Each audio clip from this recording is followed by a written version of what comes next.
Bon, si je crie comme un malade, c'est pas parce que je viens de faire un muscle-up. Non, c'est parce qu'il y a quelques mois encore, j'étais éclaté.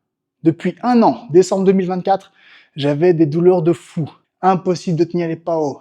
Alors je suis allé voir un physio, puis un ostéo, des kinés.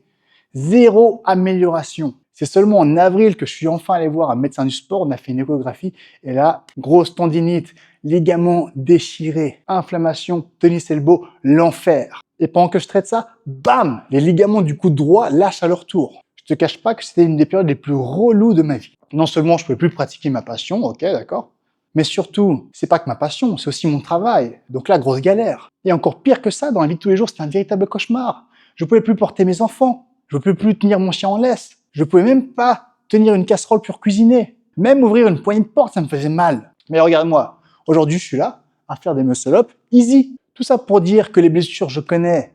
Les éviter, je connais aussi. Et pour ce qui est de revenir plus fort, j'ai appris quelques trucs, crois-moi. Voilà donc, la vidéo du jour. Les blessures, comment les éviter et comment revenir plus fort. Allez, c'est parti! Premier point, prends tes blessures au sérieux. Arrête de dire ça va passer. Si au bout de 2 semaines ça passe pas, va voir un spécialiste. Et attention, j'ai bien dit un spécialiste, pas ton médecin de famille, un vrai spécialiste du sport. Ton médecin généraliste, là, lui soigne des rhumes, pas des boxeurs. Je connais tellement de mecs qui ont dû arrêter leur carrière à cause d'une petite douleur mal gérée, devenue une vraie blessure, devenue ensuite un handicap irréversible. Donc oui, va voir ton physio, va voir ton ostéo, va voir un médecin du sport, mais ne laisse pas ça de côté. Alors je te cache pas que ça peut coûter cher, hein. Tu vas peut-être payer quoi, 100 balles, 200 balles? Mais franchement, dans 1 an, est-ce que tu crois que tu vas te dire « Ok, je boite un peu, je peux plus boxer, mais au moins j'ai économisé 200 balles. » Super. Alors on te paye 200 balles maintenant et ruiner ta carrière, bah choisis bien. Et d'ailleurs, si tu es un sportif, je vais te dire un truc que peu de gens te disent. Si tu vas chez le docteur quand tu es blessé, eh bah t'as rien compris, c'est trop tard. Le but, c'est pas attendre que ton corps explose pour chercher de l'aide. Dans l'idéal, il faut que tu te fasses suivre régulièrement. Juste pour relâcher les tensions et rééquilibrer le corps. Corriger les petits déséquilibres dès le départ. Éviter l'effet boule de neige. Donc écoute-moi bien. C'est pas quand t'as mal qu'il faut courir chez le spécialiste, c'est avant. Tu vois, c'est comme une voiture. Tu fais la vidange avant, pas quand le moteur il casse. Et bah ton corps c'est pareil. Deuxième point, l'avant-blessure. Écoute, c'est là que je veux dire qu'il faut être pro, même si tu es un amateur. Dans la vie, il faut faire des choix. Tu vois, moi, j'adore le ski, j'adore le snowboard. Bah oui, je suis né dans les Alpes. Donc forcément, j'en ai fait toute mon enfance. Déjà à l'époque, il y avait encore de la neige et puis en plus, c'était pas cher. Par contre, dès que j'ai commencé la boxe thaï, j'ai décidé d'arrêter les sports de glisse parce que je voulais pas prendre le risque de me faire les ligaments croisés et de me retrouver sans boxer pendant 1 an. Impossible. Donc il faut faire des choix. Et ben toi, c'est pareil. J'arrive plus à compter combien de fois j'ai vu des mecs annuler un combat à cause de petites blessures à la con. Se tordre une cheville en faisant un foot avec des potes, tomber en scooter un jour de pluie. Oui, les accidents, ça arrive. Mais quand tu as une échéance, ben tu protèges ton petit travail et là, c'est ton corps. Donc tu prends pas de risque. Parce que c'est ça, être sérieux. Même en amateur, agis comme un pro. Faut pas te dire la veille d'un fight, ah bah tiens, je vais voir si je peux sauter par-dessus cette barrière. Non, il faut que tu te comportes comme un pro dès maintenant. Troisième point, ne jamais ne rien faire. Attends, on va reformuler. Il ne faut jamais que tu te dises, eh ben je vais rien faire en attendant que ça aille mieux. Mauvaise idée. Je me rappelle du boxeur Chris Eubank qui, en 2016, s'était cassé le poignet droit. Tu vois, pour un boxeur droitier, c'est un petit peu chiant, hein. T'as que 2 armes. Donc t'en enlèves une, bah il te reste plus qu'un seul coup. Techniquement, il pouvait plus boxer. Mais il a continué de s'entraîner comme un malade. Regarde ça, même avec une seule main. Il a travaillé quoi? Ses frappes, ses déplacements, son timing, sa puissance et sa main blessée qui reste collée en garde. Ça, on peut dire que là, il en a vraiment profité pour aiguiser son bras gauche. Et c'est ça la clé. Une blessure, c'est pas une pause, c'est une réorientation. Tu bosses autre chose. Ta mobilité, ton équilibre, ton mental, ton cardio, t'as le choix. Surtout en boxe thaï, quoi. On a les poings, les coudes, les genoux et les kicks. Donc, si tu vas pas me dire que quand tu as une cheville blessée, tu vas arrêter de tout faire. Il y a toujours un truc à faire. Et moi, j'en sais quelque chose. Tiens, laisse-moi te raconter un souvenir. Un souvenir, oh oui. C'était à mes débuts à Tokyo, pour mon 3e combat. Je voulais vraiment impressionner mon coach, enfin mon nouveau coach, et je voulais aussi impressionner le promoteur de la fédération que je voulais rejoindre. All Japan Kickboxing Federation.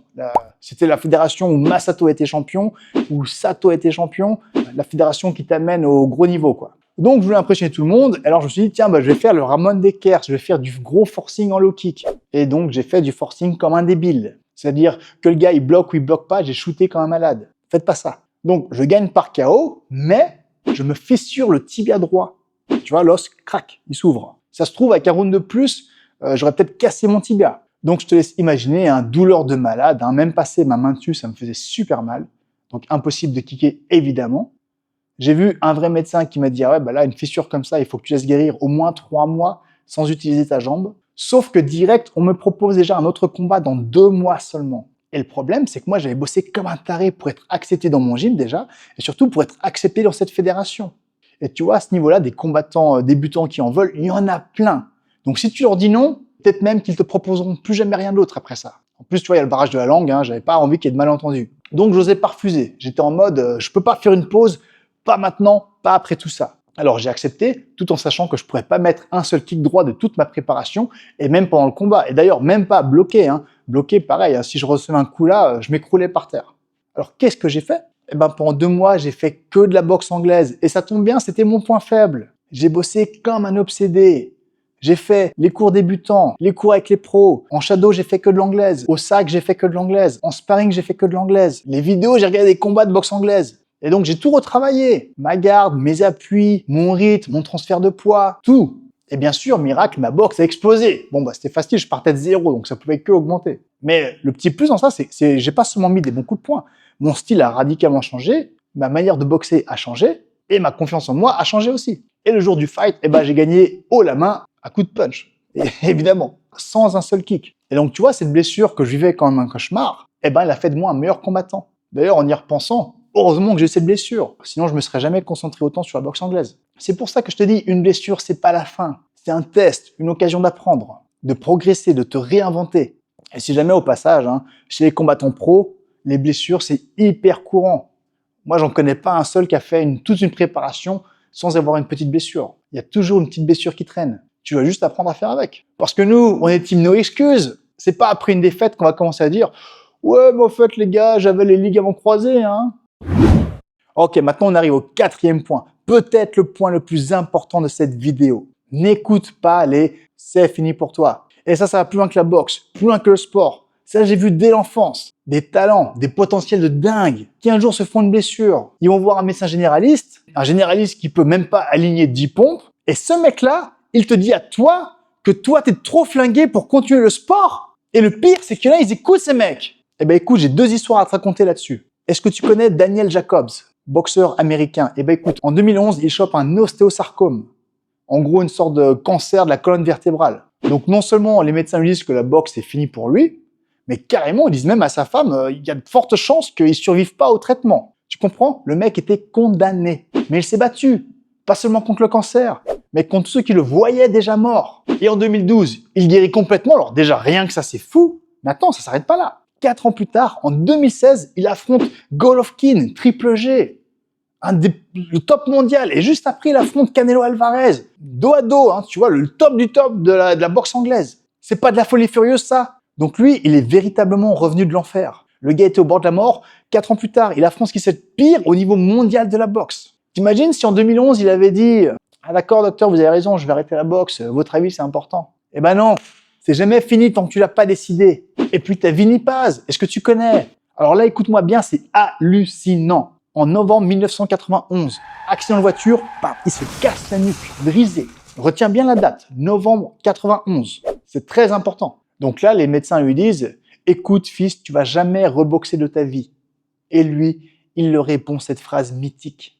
I said, no, Dr. Carter, you're wrong. I am gonna box again. I said, you don't understand what kind of man I am. Et là, accroche-toi, seulement 1 an plus tard, en décembre 92, il remonte déjà sur le ring. Donc t'imagines, le combat c'est 12 mois plus tard, mais la préparation elle a commencé bien avant, des mois et des mois avant. Donc seulement quelques mois après s'être brisé la nuque. C'est fou ça.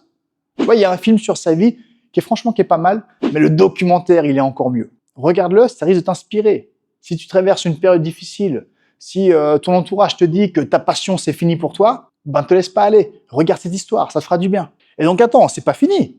Derrière ça, il affronte Roberto Duran. T'imagines? Hands of Stone, le boxeur favori de Mike Tyson. Et il l'affronte 2 fois.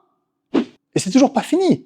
Après ça, il affronte qui? Roy Jones Jr., le plus gros puncher de sa génération, dans un sport où la plupart des coups arrivent dans ta tête. Un mec qui a eu une nuque brisée. T'imagines la folie? Donc voilà, le mec qui avait la nuque brisée, il revient taper des légendes. Alors quand j'entends un gars venir me dire Coach, désolé, ma petite douleur au genou ou à la hanche, le docteur il m'a dit que la boxe c'était fini pour moi. « Mais non, c'est moi qui suis désolé mon pote. Parce que Vinny Piaz et Daniel Jacobs, ils te montrent que si tu as la volonté, tu trouves les moyens. Tu fais de la physio, tu bosses ton mental, tu changes ton approche, mais tu lâches pas. Parce que tant que t'as pas dit stop, c'est pas fini, c'est tout. Alors oui, les blessures, ça fait partie du jeu. Mais ce qui compte, c'est comment tu y réagis. Tu peux chialer ou tu peux bosser. Tu peux chercher des excuses ou tu peux chercher des solutions. Et crois-moi, hein, le choix que tu vas faire à ce moment-là va définir la suite de ta carrière.